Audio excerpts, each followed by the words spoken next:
Welcome aboard.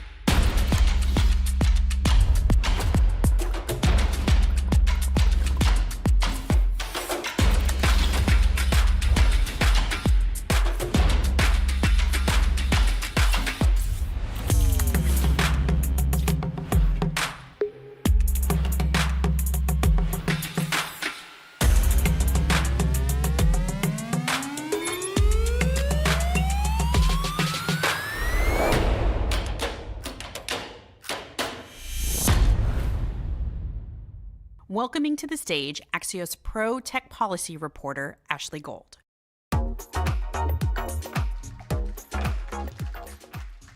Hi everyone, I'm Ashley Gold, Senior Technology Reporter at Axios Pro. We're so excited you could join us this morning. We're going to be diving into the future of AI in the workplace, its impact on the job market, and of AI competitiveness in the US.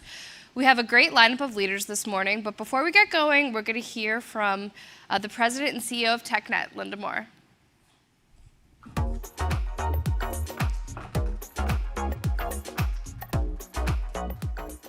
Hi, I'm Linda Moore. I'm the CEO of TechNet. TechNet for 28 years has been the voice of the innovation economy in DC and in state capitals all across the country. And among TechNet members are some of the largest researchers, developers, and deployers of AI. So we're super excited to partner with Axios today on this event about the use of AI at work. We're also releasing a white paper today. You can read more about it at technet.org. But we have found that it is helping workers not only be more productive, but also more enjoyable with their work. They're finding more work-life balance. And we're also laying out in the paper some recommendations for policymakers and also for leaders of companies on how to ensure that AI benefits everyone. Super excited to hear from the speakers we have today. We've got the House AI Task Force co-chair, Ted Lieu, and we're also going to hear from some top executives from Zoom, Workday, and Amazon. I'm going to turn it over now to the Axios team to get us started. Thanks so much for being with us. We really appreciate you making time to be with us. Bye.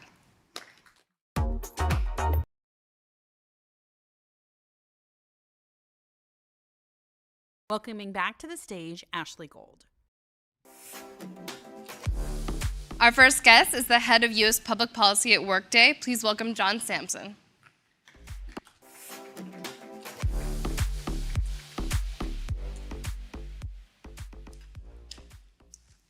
Hi, John. Thanks for being with us today. Good morning. These chairs can be a little tricky. Thank you. Don't worry about it. Let's start with a fun question. In your day-to-day work at Workday, how are you using AI, if at all? That's a fantastic question. I think AI has changed the way we all work, and it has certainly impacted my own personal productivity. I use it every day, practically, and sometimes in very transparent ways. I don't even realize that I'm using it. But I think one of the most impactful ways that I've found, and that's frankly surprised me, are some tools that Workday actually bakes into its own platform that I benefit from because, like many technology companies, we use the very products that we sell. There's a tool within the Workday platform called Pecan that is based on data that's been basically collected through weekly interviews, questions. Every Workday employee gets them.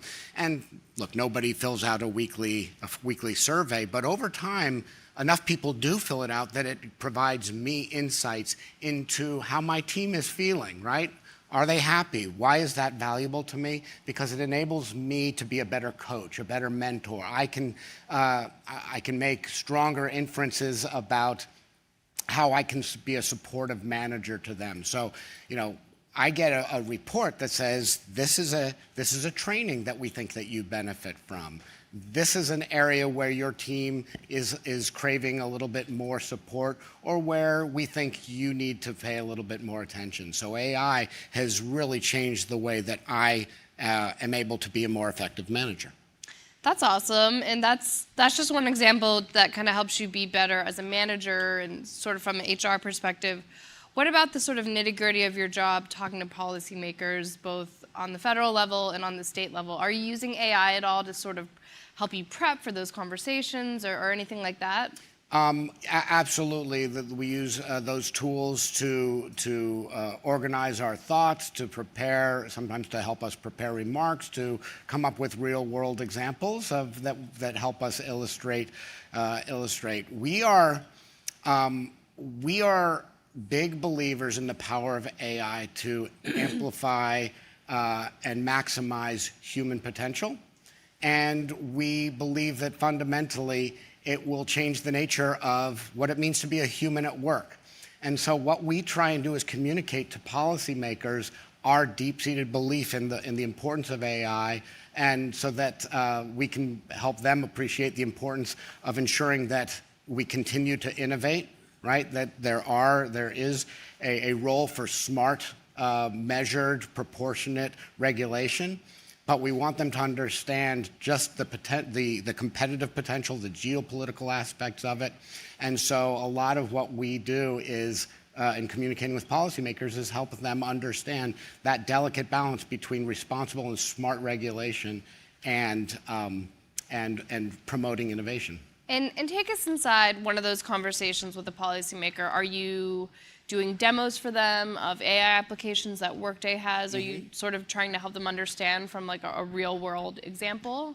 So the answer to that is yes, we do both. There have been examples where we know that there are congressional committees that have jurisdictional oversight responsibilities for federal customers of Workdays. And so they have an interest in understanding how does Workday's platform support the future of work? How does it help them be a more effective agency in supporting their workers? A lot of what brings technology policy to life is the ability to talk about it in relatable terms. So we regularly come up with real-world examples of how we believe it can enhance the impact and maximize human productivity. And what sort of reactions do you get? I think that we have all shared a similar experience. We're all marveling at the pace of innovation. The things that we were impressed by a mere 2 years ago, I think these days seem less impressive. And so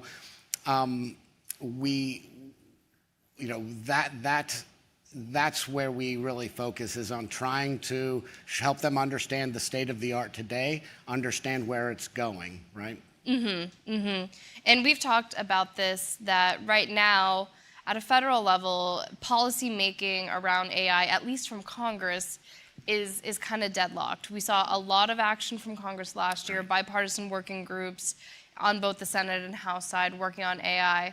That's all sort of come to a screeching halt right now as the executive sort of takes more of a bigger role in figuring out AI. Agencies are seeing major cuts, getting shaken up. So it looks like congressional action on AI might be even further off than it was.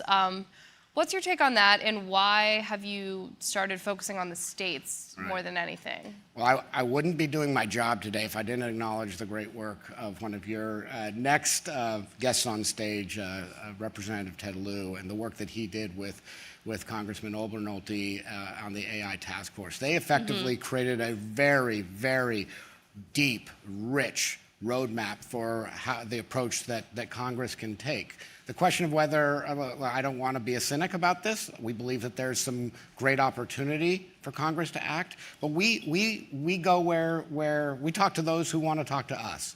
And if Congress chooses to act, we will be a full partner in that process. But most of the action these days, as you mentioned, is happening at the state level. So whether we're talking about Texas or Colorado or Connecticut, we are fully engaged in the states, and California are fully engaged in the states that are looking for ways to regulate particularly high-risk AI, right? Not all AI is the same. Some, we believe in risk-based approach. We believe in a skills-based approach. And so we want to make sure that that voice is represented at the state level. We are, We share the concerns of some about the proverbial patchwork, right? But we're very encouraged by the efforts of state legislators to work together through an interstate working group to make sure that they can reconcile those differences and iron out the seams so that those of us in industry that'll have to follow any regulations that are passed don't find ourselves struggling to deal with incompatible regs. The old patchwork. I think everyone has to take a sip of their coffee now that you said patchwork, because we're used to dealing with that in tech policy world. And on that topic, we've sort of been dealing with that patchwork for a while. We now have it with privacy. We have it with some content moderation rules in different states. So what is there to learn from these previous tech policy debates and how the states have sort of end up being, the places where the most action is? How are you applying that to AI in these like early regulation days, knowing what you know from being around these past tech debates? Wow, that is a big question. I think what I would say is that it's important to be present. It's important to be heard. It's important to work with your peers in the industry, especially your like-minded peers. There's not one perspective on these matters. I think one of the things that we've learned is that we've defined some outer limits of what this debate looks like. Right. For example, Europe has one approach. That tends to define a more heavy-handed, right, more regulatory approach. And in the United States, we've taken a lighter approach, the NIST risk management framework. We were contributors to it. We were among the very first companies to adopt it. And so that defines the debate. So when you ask, what have we learned from the past? We know what the parameters of this discussion look like, and we know where we think the ultimate end goal should look like. It should be a role-based, risk-based approach. And so as long as the states are engaging, that's where we will engage. We'll work with anybody who wants to work with us. And when Congress is ready, we'll engage there too. And since we're talking about the workforce, do you think maybe from 2 years ago, there was a lot of fear about AI's impact on the workforce, displacing people or making jobs obsolete? Maybe like 2 years out from that initial sort of reaction we had when ChatGPT first started getting big, do you think those fears have been overstated, understated? How is it sort of shaken out? Well, the introduction of any new technology, forces us to adapt and to change, and AI is no different. But we are not cynics about this. We do not believe that it is a threat. We think, as I mentioned, it amplifies the importance of the human role at work. So what do I mean by that? We talk about all the productivity gains. What's the point of productivity? Not just to get more work done in less time, but it now frees us to do the part of our jobs that I think most of us would find most satisfying is the rote work, the repetitive drudgery of work, why people enjoy their jobs. No, it's the human connection. It's the judgments that only humans can make, the ethical considerations, the human connections, the trust relationships that we build at work, the moral judgments that some jobs have to make. AI doesn't replace any of that. But what it does do is enable us, it buys us more space to focus on that because we can get the other parts of our work done more efficiently. So we are big believers in the future. That's part of the future of work. We are big believers in it. And we believe that human work and AI work can not only peacefully coexist, but is going to make going to work a really exciting experience. And that's whether we're working from home or returning to the office. We're actually out of time. I was going to ask you about other major trends you've seen in state houses. What's like the biggest trend you've seen of what states are trying to do on AI? Just real quick, we're running out of time. Real quick, I will say very quickly, what they are doing is what they often do. They're seeing a vacuum and they're filling it, right? And as long as that vacuum exists, they will continue to engage on trying to figure out what the path forward on regulating AI is, and that's where we're going to be focused as long as they are. Okay, so pay attention to the states. Thank you so much. Thank you so much, Ashley. It's great to have you today. Great to be here. Thank you very much.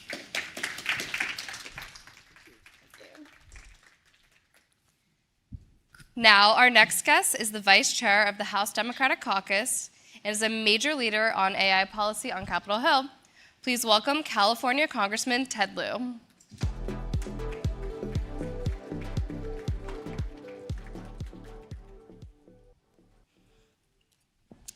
Thank you so much for joining us, Congressman. Sure. It's a pretty chill day in Washington. Not much else going on. Everything is fine. Everything is great. Everything is great. Business as usual. Let's get right into it. We are at a time of sort of massive upheaval around how the U.S. government is approaching AI policy. What are your impressions of what's going on in this shift in tone from the administration moving away from the idea of AI safety, like J.D. Vance was talking about at the AI summit in Paris? First of all, thank you to Axios and TechNet for hosting this event. I think that is not a good way forward. I think we can have America lead the world in AI innovation and at the same time have it be responsible innovation that is safe. There's bipartisan support for the U.S. AI Safety Institute. Unfortunately, the current administration is getting rid of it, and I think that is bad for America and it's bad for the world. So we reported last week that there were potentially going to be major cuts to the AI Safety Institute. It hasn't happened yet. We're not sure whether they're going to survive this round of cuts. Maybe they'll be renamed and turned into something else. That's something we're trying to figure out. If you know, contact us. You know where to find us. So what is your sort of view on what's exactly going on there and why you think they've been important to the whole AI policy debate so far? So at a very basic level, the Constitution gives Congress the power of the purse. Congress appropriates these funds. And the executive branch can't just say, hey, I'm just going to pick and choose what I'm going to spend, because then that makes Congress completely irrelevant. I think we're going to win that in the courts. So if Congress says, look, we're going to fund the AI Safety Institute and we want you to execute it, then the executive branch has to execute that. Now, that is all caught up in a much larger debate of what's going to happen on March 14th. There's a government funding deadline, so everything is in the mix. Are you talking to any of your colleagues on the Hill about trying to preserve the Safety Institute and some Yes, other experts absolutely. we have at NIST and Commerce? Yeah, so there's bipartisan support for the AI Safety Institute. There's a lot of support for NIST. There's a lot of support for the government agencies that have been doing great work for years and years on making sure that AI is both helpful to Americans and also safe for Americans. And with your role of the bipartisan House AI working group, what can we expect next? What do you think is going to happen this year with the working group? So I want to thank Congressman Jay Obernolte, the co-chair, as well as all the other task force members. There were 12 Republicans, 12 Democrats, and we all signed on to a bipartisan report that sets forth a lot of recommendations for how we think we should have responsible AI innovation. Hopefully we can implement some of those recommendations this term. And why do you think AI has been able to be the sort of bipartisan thing on the Hill that you've been able to work with your Republican colleagues on, and there's more agreement than sort of disagreement so far? What is it about AI that sort of unites everyone? I'm not sure it's just AI. I think it's technology in general. There's no such thing, let's say we're talking about cybersecurity, as a Republican cybersecurity defense, right, or Democratic cybersecurity offense. It's just cybersecurity. And I think with technology, it's a tool, and tools are nonpartisan. I think that's why we have bipartisan support in a number of areas for AI, for cybersecurity and technology in general. And 2 years ago, you wrote an op-ed in the New York Times about why AI was freaking you out. You submitted a bill that was written by AI. So, that was a couple years ago now. What have you observed in the last 2 years that has sort of changed or strengthened or weakened your original thoughts on how AI was going to unfold in the U.S.? So AI actually wrote the first paragraph, so I only wrote 90% of that op-ed. Okay, so credit where credit's due. So one of the things that I put in the report is we don't know what we don't know. So the pace of change is so rapid. I remember meeting with Sam Altman very early on. He came to Capitol Hill sort of before ChatGPT had launched, and it was just sort of billed as a breakfast, with ChatGPT and Sam Altman. No one really knew what this was. 10 minutes in a presentation, we're like, whoa. Yeah. This seems qualitatively different. that meeting seems quaint to me now. And that was only a few years ago. So we've gone from a text-to-text platform. You have now text to video. You have video to text. You've got text to basic programming. AI experts predict that in a few years, we'll have text to complicated programming. So imagine 1 billion people walking around that can have complicated programs written for them with some prompts from their phone. And then these programs go out into the world and do things. That is, to me, simultaneously amazing and alarming at the same time. And I don't really know what that world looks like. We'll see. Are you more alarmed or amazed 2 years after that first meeting? I'm both. All right. Still So, both. I did, so at a very basic level, as all of you know, with these large language models, we still don't actually know how they work. Right? We know they get from point A to the conclusion, but we can't trace it because it's so complicated what they're doing. So my view is, well, maybe this thing is right 99.999% of the time, but you can imagine use cases where it's got to be correct 1,000% of the time, every time. One of those use cases is controlling nuclear weapons. And so I did put into law, a bill that became law last term that basically says we're never going to let AI launch a nuclear weapon by itself without human control. Good idea. I think so. So, fun question. How do you use AI in your everyday life or at work as a congressman? Yeah, so I pay for subscriptions to ChatGPT and Gemini. I'm like, I should probably use this more because I pay this money. So it comes in different ways. Sometimes I'll have a speech and I'll upload it and I'll say, make it sound more interesting, or make it funnier, or make it more captivating. And I don't take all the recommendations, but usually I'll take some of them. And so it's been helpful that way. It comes in sort of random ways as well. So during the holidays, you get all these postcards or holiday cards. And I remember I saw this holiday card of a member in his family standing in front of this beautiful building. And it didn't say what building that was. I just wanted to know. Yeah. So I just took a picture of it and sent it to AI and said, tell me what this building is. And it did. That's pretty sweet. Yeah. Do your staffers use AI at all in your office? So I think I'm a pretty laid back member of Congress when it comes to my staff, and I just want them to get the work done. So to me, it doesn't matter how they get it done, as long as it's done promptly and accurately. So if they use AI and it's a great product, that's terrific. If they use AI and they give a bad product, ultimately they're responsible. So I let them do whatever they want to do, as long as it's sort of within the House CAO's guidelines. But AI is not going to be replacing your comms director or your ledge director anytime soon, I don't think. So I was the first member of Congress to have a bill written completely by AI. And then I'm like, well, you know, why just become the first member of Congress to do a press release written completely by AI? So I did that. And then my comm staff added in a sentence about how this is not going to replace their jobs. So, yes. That was their contribution to Yes. it. Well, that's comforting and everything, but are there some things at work, we talked about the nuclear bill that you passed, but is there anything at work that you would never use AI for, that you would absolutely not want AI to be involved in? So I think, again, this comes to use cases, right? So if, you ask AI a question about why was the Battle of Midway so important in World War II, and then you get this great essay and you submit it to your history professor, and there's some facts that are wrong. Okay, there's facts that are wrong, and that's not great. But there are use cases where, let's say you're filling medical prescriptions, it can't every now and then make a mistake, right? And so I think we might want to think about what use cases are there where you've got to have a human being somewhere in the loop, because AI will make mistakes, and you just can't have those kinds of situations where a mistake occurs. And generally, across the workforce in the US, do you think that the idea that AI is going to replace a bunch of jobs has been overstated or understated? Have you seen job displacement from AI? So I think it's both overstated and understated. First of all, it's really hard to know. I'll give you an analogy. I bet none of us here know how to program or create a word processor. But it didn't matter, right? One day we got a word processor, and we're like, wow, it does spell check. You can change fonts really easily. You can do automatic page numbering.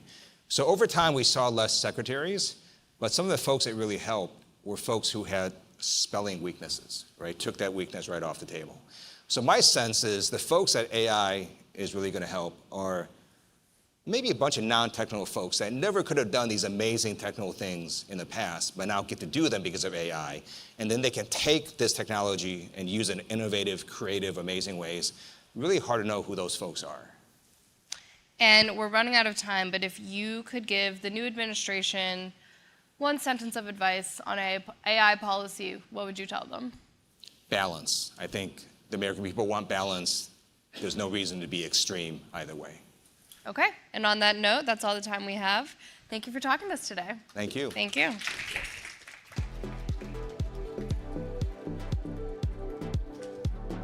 Up next, a quick word from our sponsor. Stay right here. Welcoming to the stage Axios publisher and View from the Top moderator, Nicholas Johnston.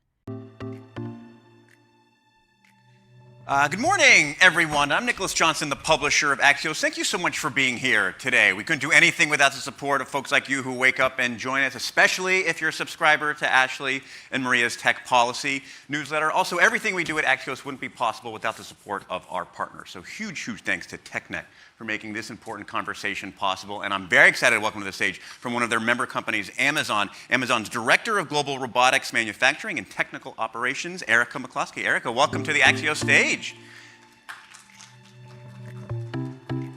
Good morning. Good morning. Great to see you. Nice to see you. Let's start big picture. Your job sounds pretty awesome. Yes. So tell us a little bit about that and the state of robotics Yes. at Amazon. So I will agree that my job is pretty awesome. So first, I'll start by saying I'm thrilled to be here. We're doing a lot in the space at Amazon around robotics and AI, and I'm always excited to talk about it. I'll step back a little bit. Before my time at Amazon, I was a supply corps officer in the United States Navy, and then I did some time at the Boeing Company in operations and quality. I found I had a real passion for solving tough operational problems, which brought me to Amazon. Mm-hmm. So at Amazon, I lead our manufacturing and technical operations team. So we actually build the robots that go into the fulfillment centers. In fact, a little known fact is we're the largest manufacturer of industrial mobile robots in the world. We've delivered over 750,000 of them to our fulfillment network. And really what lights me up is the people. We have a fantastic workforce of engineers, technicians, frontline employees that really bring the robots to life and are constantly pushing boundaries. So can you kind of bring us into the presence of the robots a little bit? So like the ones that exist now, like what do they do? How do they do it? What does it look like? Yeah, so we have names for them. I usually genderify them as like people, but we have the mobile robots that we have. They carry around big pods of materials in our fulfillment network. So they're like little AGV guys that drive around. They bring product to associates that then fulfill orders. We also are endeavoring and getting a lot more into the manipulations, so that's like robotic arms that will pick product, that'll pick boxes. Really, the beauty of all this is technology that makes us safer. So in the fulfillment center, where in the past associates would be walking miles, they would be picking and moving their body and be subjected to potential repetitive motion injuries. Right. These robotics help with that. Yeah, I want to come back to safety in a little bit, but first a little detour. Like we got to talk about AI. How is the rise of AI changing that robot existence at Amazon? So in my 20+ year history in manufacturing, I have never seen innovation evolving this quickly. AI is making the robots smarter. So in the past, a robot could do one thing, right? It could do one thing and it could do pretty well, right? Over and over again, like a robot, right? In a very structured environment, we keep them away from humans and they do one thing. AI is getting us to a place where it can be a lot more generalized. Two real advances I'm seeing is like it can be generalized. Robots are starting to be able to do a lot of different types of tasks, and they can now work alongside humans. So we would build what we'd call our Hercules robot that always had to be behind fences. If somebody ever had to go out to be near the robot, they had to put on safety equipment and stop everything. Now with new technologies, and we have a new robot called Proteus that works in an unstructured environment right alongside people. So I feel like when I ever hear about this, I think people miss how important that is, what a big change it is. That the movement from robots that operate very quickly on their own, very separate from people, and robots that operate next to people. Dig a little bit into like why that's such a big deal in ways that people might miss. Yeah, I think the big deal there is there's a lot of tasks that people do that, like in the case of Proteus, right? If the robot isn't working with the person or couldn't work around people, that person is pushing an 800-pound cart, right? Like, I mean, it's on wheels, but like they're having to do, now we can work together. It makes work more efficient. So for us to collaborate together, we can then work together to be more efficient and safer, right? Safety is a huge thing. I just look at, being in industry for a while, people that do repetitive tasks over and over and over, as they get to the end of when their early career, oh yeah, I can do this, no problem. Towards the end of their career, right, you start to see injuries, and you want people to be able to like pick up their grandkids or do things. So I think the robots are helping the team members like do those kind of tasks that are more, I would say, injury prone.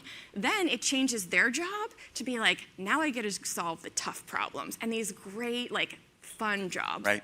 Can you take a little bit more onto the safety issues or like the challenges of working next to a robot? Like if I bump into a human coworker at work, that's like no big deal. I feel like if I bumped into a robot coworker.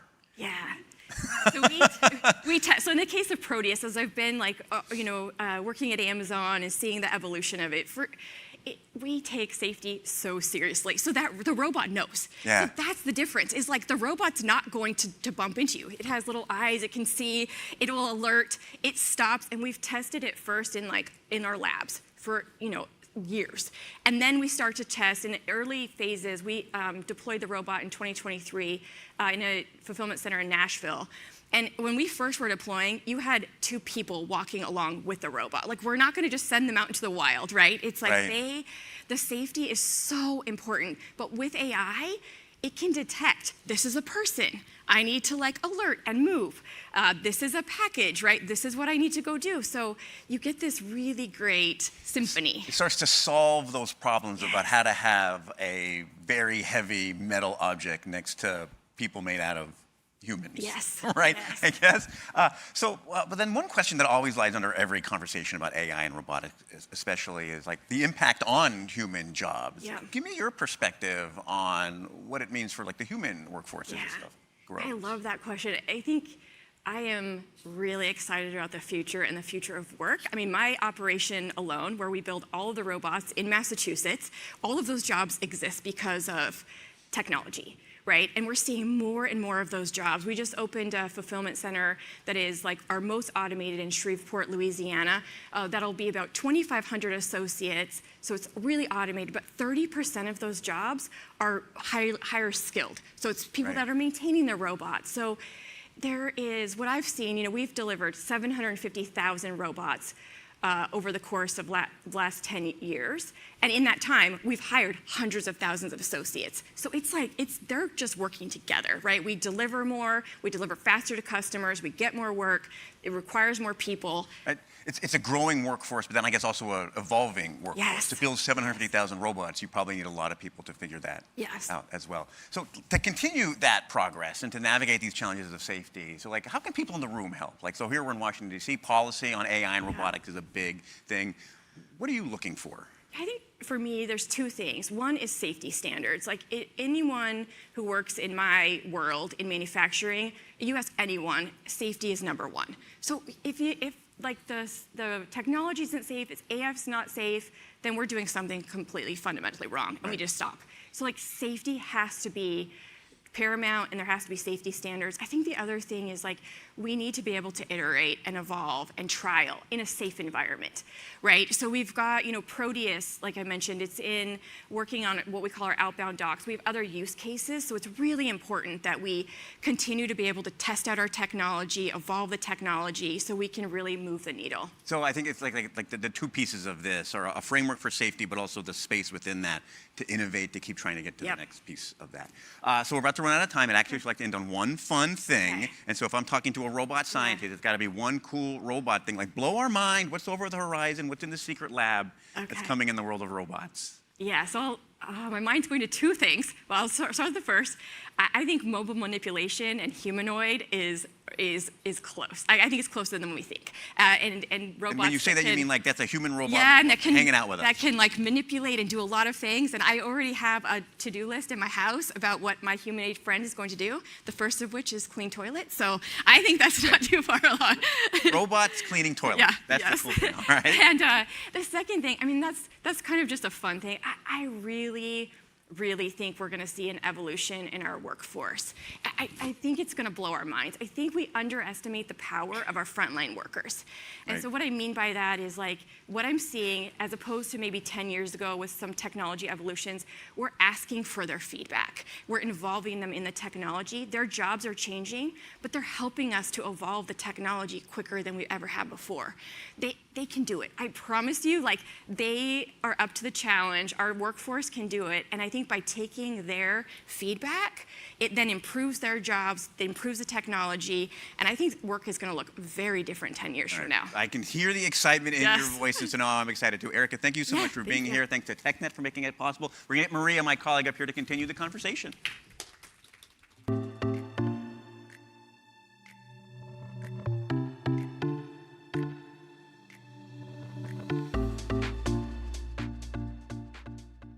Please welcome to the stage Axios Pro Tech Policy Reporter Maria Curie.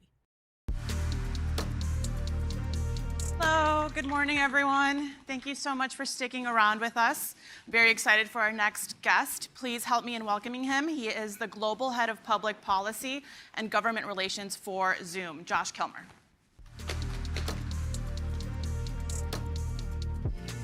Maria. Hi, Josh. Thanks Hi. for being here. Yeah, you bet. Thank you. Right, so there are a lot of AI products out there. Why don't you start by giving us a rundown of what Zoom's products are and what makes them distinct in the market? Sure. Well, first, let me thank you, Maria, and Axios and TechNet as well for having me here. I often tell people one of the great things about working for Zoom is that everybody knows who Zoom is, and most everybody has a positive impression. One of the most challenging things about working at Zoom is that most people understand Zoom from a few years ago and may not be aware of how broadly our product portfolio has expanded in that time, and the fact that it's now basically completely powered by AI. So we've got, in addition to the video meetings that everybody's familiar with, a phone product, a chat product, a contact center product. We have employee engagement tools. And so throughout those tools, we have AI-driven functions like meeting summaries. So you don't have to take notes. You come out of a meeting with a really well-formed prose version of what happened with action items, well-crafted. We've got tools to help you catch up if you miss a meeting. You have to step out or you're late and you want to come in and figure out what action items got assigned to Josh. I can figure that out. And then the experience goes, outside of the meeting, outside of the synchronous interactions to things that groups work on asynchronously, and using documents, using email, extracting insights from just those huge masses of information in ways that help make people more productive, help groups of people get more done. So there are all kinds of things that we're doing. It's just an incredibly exciting time. And I can imagine with the pandemic and people working from home, doing more work through Zoom calls, this has been a very helpful tool to kind of meet the way the workforce has changed. Yeah, absolutely. I mean, it both accommodates those changes where people are often distant from each other, but increasingly accommodates people working together in person. So you've got, fully outfitted Zoom rooms where you've got the same capabilities that people will experience at their dining room tables together in the conference room with AI powering all of it. Yeah. So how does Zoom view the role of AI in reshaping the modern workforce where you have remote and hybrid work environments? Yeah. There's a word that has come up a lot today, I think with good reason, which is human. Mm-hmm. And from our perspective, that's what it's all about. It's all about human connection. It's all about making the flesh and blood people who are either behind the screen or, the frontline worker out on the oil rig or the healthcare system or in a conference room more productive. So our focus, and as we design products, but also what we're seeing in the results, is that the AI tools are removing repetitive, low-value tasks, helping people save time, and just getting more done. I mean, that is becoming a little bit of a cliche, but sometimes cliches exist because they describe something that's actually happening, and we're finding that. Is there anything that the company is doing to mitigate potential worker displacement? We haven't observed it. I mean, what we're observing, and I would say basically everybody in the company, including I and my team who are not technical people, are using it. The AI tools are about tasks rather than jobs. They are removing a subset of activities that basically all, not just office workers, but other people who use our product have had historically in their lives that are, sapping their productivity, 11% one day, 26% another day. And if you can just sweep away that unproductive portion of people's days, you're making people better and you're not having a negative impact on people's work. And that's also theoretically freeing up people's time to do other things outside of work productivity, spend time with their families, go outside. Yeah. Exactly. How do you use AI in the workplace? I use it, I would say, in two main ways. One will hopefully become increasingly familiar to people. I mean, I am in a role that is largely externally facing. And so I spend a lot of time on the road. I spend a lot of time, doing things like this. So I'll come back to my screen and have, hundreds and hundreds of chat messages and so forth. Instead of having to go through 282 chat messages, I can click on AI Companion, and in a few seconds, it's basically summarized in a couple of paragraphs what that communication was all about. So that's one that is both mundane and incredibly important to me. But another is a little bit more in depth, which is, we support the company in a lot of things having to do with government relations, public policy, global expansion. And so recently, we have been giving serious thought to how we become more impactful and more deeply integrated into an Asian market. And so I've been able to use, and my team has been able to use AI Companion to pull together all kinds of information, some of which we have developed, some of which comes from that country's government, some of which comes from third sources, and in a very clean and efficient way say, this is what this country is prioritizing, this is what matters to them, and this is potentially how it aligns to our company's capabilities and what we're all about. And so it just has helped in a very efficient way us hone our approach for reaching out to folks in that. I imagine that makes you more competitive in the workforce. What are the skills that other people across different industries should learn to stay competitive as the workforce changes with this technology? I think it's hard to generalize, obviously, because every industry is different, and this is something that I personally have had to overcome. But I think one key thing is try not to be afraid of it. I mean, just really dig in and play with these tools, because not just Zoom, we think we do a nice job, but a lot of companies in different industries are doing a nice job making it intuitive, ensuring you don't have to have a computer science degree to benefit from these tools. So I would say as a threshold matter, just get in there, use the tools, and you will find, as I have found, that they really can save a lot of time and make you more productive. You are the global head of public policy. You're dealing with different privacy regimes around the world. Yeah. Can you tell me how Zoom navigates that, and how are you doing it specifically in the US, where there is no federal privacy law and these tools are using a lot of our data? This is something that we're very mindful of, and we're glad to see that a lot of our peers in the industry, including Workday, who we heard from earlier, are as well. Our whole business depends on trust. So, any company that is going to succeed, say in an enterprise software company, has to have trust, and therefore concerns about privacy and security is just kind of a part of their DNA, because they, whether or not a government requires it, that has been part of our sort of internal operating system for a long time. But we've been more mindful of it in the AI era. And so one very important decision we made about 1.5 years ago is that we're not going to use customer content, whether it's video or text or audio or whatever, to train the models that we use, some of, a small number of which we develop, but most of which we use from third parties, to train those models. And that's an important statement. It's not something that is immediately expected by policymakers or customers, and they're generally pleasantly surprised when they hear that. Yeah, what would your response be to someone who says it shouldn't be about trust and it shouldn't be voluntary standards, the government should pass a privacy law, AI regulations, et cetera? Yeah, I think that's a reasonable point of view, right? Because government exists in part to protect people. I think from our perspective,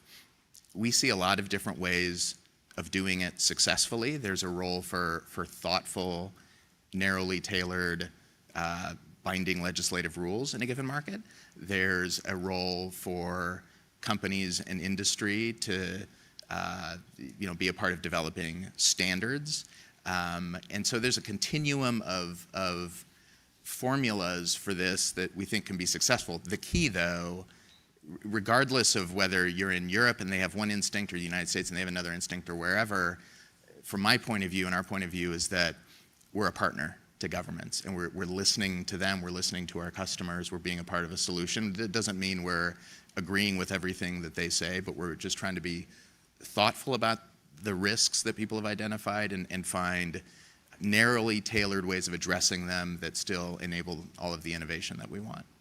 Just in the little bit of time that we have left here, can you give us a sense of what your conversations on the Hill and here in Washington, D.C. with the new administration have been like around AI regulation, privacy, et cetera? Yeah, it's obviously very early, but the new team is moving fast, both in the administration and in the Congress. So I would describe the conversations right now as fairly preliminary, but all about how do we work together to identify the things that we can agree require some attention, but in the general framework of support for innovation and support for what Zoom and a number of other world-class tech companies have to offer. Great. Well, that is all the time that we have. Great. Thank you so much, Josh. Thanks so much, Maria. All right. Great job. Hey, thank you for sticking with us. I'm very excited for our next guest. She is joining us from Capitol Hill. Please help me in welcoming Indiana Congresswoman Erin Houchin.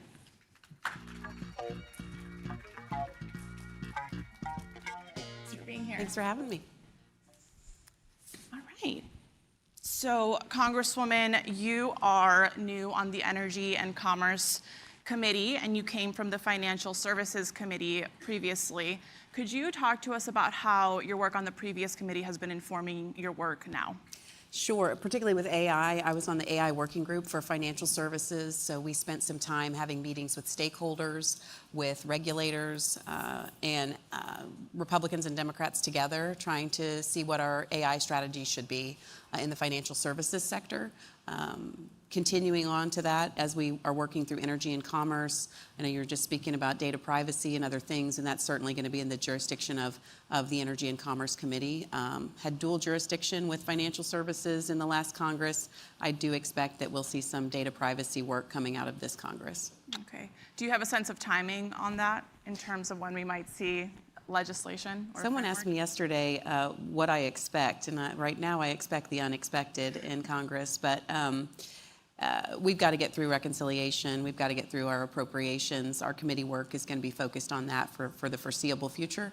After we get through that process, I think it will turn to AI and data privacy, as well as all of our healthcare discussions around things like PBMs and the rest of the jurisdiction. Yeah, and last Congress, there were big bipartisan efforts on AI in both chambers. Is the same momentum there from what you can tell? Is it still as bipartisan in this Congress? I think so, although with the change in the administration, things have gotten a little bit more, people have gone a little bit more to their corners. And so I'm hopeful that there'll still be some bipartisanship on both data privacy and AI. One of the things that I've been pushing for is to not have a head in the sand or if we don't look at it, it doesn't exist, turn your back away from AI, because other countries are advancing rapidly, and the United States has to be competitive. We want to have responsible regulation that doesn't stifle innovation. And that's certainly outcome, I would say, of our work on the Financial Services AI Task Force. I expect that's going to be the approach moving forward. And NIST and the AI Safety Institute at NIST, these are widely supported government agencies that are being targeted by DOGE efforts. These are the folks who came up with the voluntary standards that many companies back. What do you make of the administration's impact on these science and tech agencies? Well, I think it's all a process, and anytime you go through an audit of a business, you're going to have some processes that pause for a little bit until you get your hands around everything. So DOGE is targeting waste, fraud, and abuse. They are going to have some processes that may be paused in the meantime that I think we'll get back to once the audit is complete. And I don't think it's a bad thing. The federal government really has never audited itself.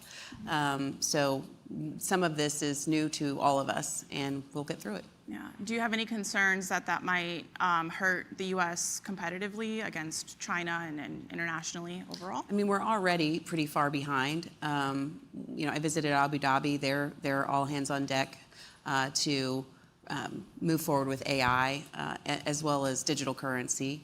We know China is advancing. So, any delays are going to cause the United States to have a competitive disadvantage. But I've seen the United States also be able to move very quickly once we get everything in order. And I think that's what we'll see. Yeah. So you represent a huge manufacturing district in Indiana. I wanted to ask you what you're hearing from constituents there on AI. We just heard from Amazon. They have a robot working alongside human beings in these warehouses now. What are you hearing from people in your district? So I have been talking to a lot of our manufacturers, and they're excited for the prospects of AI to create efficiencies, to improve productivity. Some of them are already using some technologies. I've got a manufacturer that is using robots for things like welding, and they are excited about the prospects. There's some uncertainty, primarily from the workforce about what AI is going to do to the workforce and will it displace people.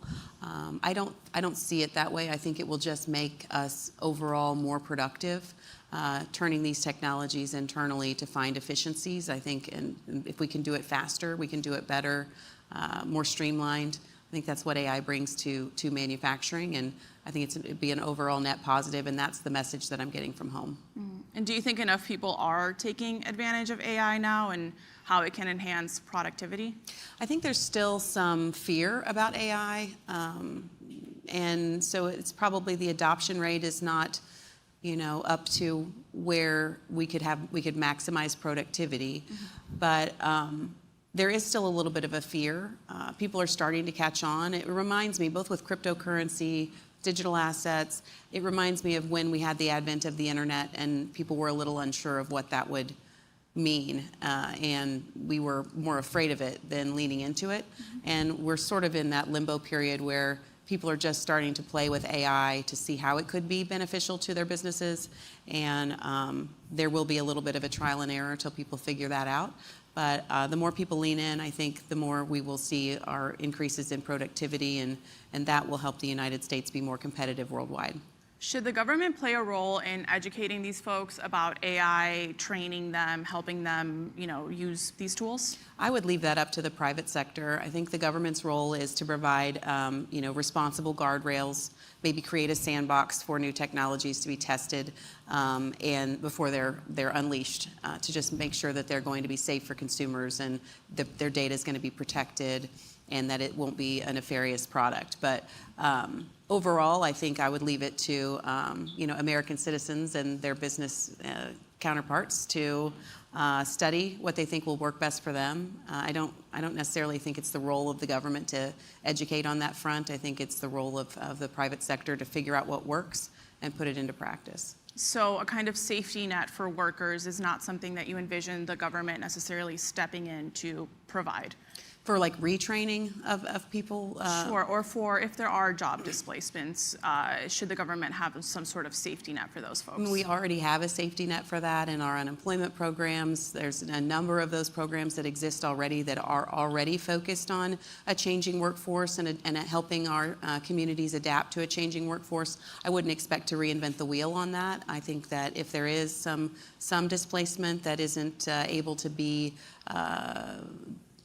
compartmentalized within a business and sort of reorganize people that way, retrain, re-educate within a company, we already have those mechanisms in place for the community at large. Yeah. So we have been talking a lot about how workers today can use AI in their current roles, but the United States is also, very interested in having workers be able to develop AI and really build the STEM pipeline. What is the role of government in that sense? Again, as I said, I think it is creating a sandbox approach. I mean, that's one thing that we learned both from our regulators and from the stakeholders who are already utilizing AI. They want to be able to innovate, but we have to make sure from a regulatory perspective that we do that responsibly. So for instance, in the financial services sector, we don't want AI to be used to discriminate against someone in a loan application or something like that. So putting those guardrails in place, creating a sandbox where innovation can take place, and then we can roll out these technologies. But financial services sector is already utilizing some of these technologies. We were able to have them come in and talk to us about how they're using them and the implications of that they think for the future. And so my perspective is we want it to be protective but flexible. Mm-hmm. The CHIPS and Science Act invested a lot of money toward the STEM pipeline. Do you see that law working so far, a few years after it passed? I mean, Indiana certainly is taking advantage of the CHIPS and Science Act, and so I do think that we are seeing progress on that front. We want to have that manufacturing in our country and not be reliant on other countries for that. And that is critical for the development and the deployment of AI. So I think it's critical to our national security that the United States take a leading role right here at home. Yeah. Another piece of this is bringing high-skilled workers into the U.S. What is your view on that effort?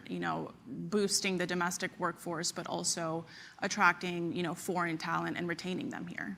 Well, we just saw President Trump come out with the gold card, sort of a revitalization or a retooling of the EB-5 program. The immigration system, the legal immigration system, has been broken for a long time. When I was working for our U.S. Senator, I was trying to help people immigrate here legally for the purposes of coming over here to work and reuniting families, some of whom had already come over to work. And some of the families I was working with had been on the waiting list in the queue for 10 years or more. That's not going to be a functioning system, so we have to get better at that. I think if there's any place that we could have more efficiency, faster processing, it would be in the State Department to get people here who want to work, to pay taxes, to be part of this renaissance, this golden age of technology that we are in right now. Do you have any concerns that the focus on undocumented migrants on the Hill might take away from legislative efforts to streamline, visa processes or make it easier for high-skilled immigration to happen? I don't think so. And we do have Elon Musk in the mix, who is a proponent of trying to fix some of those issues. With the border that's now secure, the influx of illegal immigration has dramatically declined. I think I have said that the first step toward fixing the immigration system would be to secure the border, to have an orderly system, not an impasse, not a wall necessarily, although we do need to have infrastructure there to deter, but kind of like a wall with a door that is an orderly process for people to come in. It's efficient, who want to come in and work and contribute to the prosperity of the United States. Last question here. The Trump administration is fielding comments right now for a new AI action plan that could look like an executive order. What would your advice to the administration be? My advice to the administration would be to allow innovation. So don't stifle innovation. Allow it to take place. Don't be afraid of it. Figure out the best places it can work and allow for that sandbox approach so we don't swing the pendulum too far one way or the other. I think there's a happy medium somewhere where we can both create that space for innovation at the same time protecting American citizens and their privacy and their data. Great. Thank you so much, Congresswoman, and thank you all for being here. Please join us in Austin, Texas for South by Southwest. We will be there. And later in March, we have our What's Next Summit, and we would love to see you there as well. Thank you. Thank you. Thank you.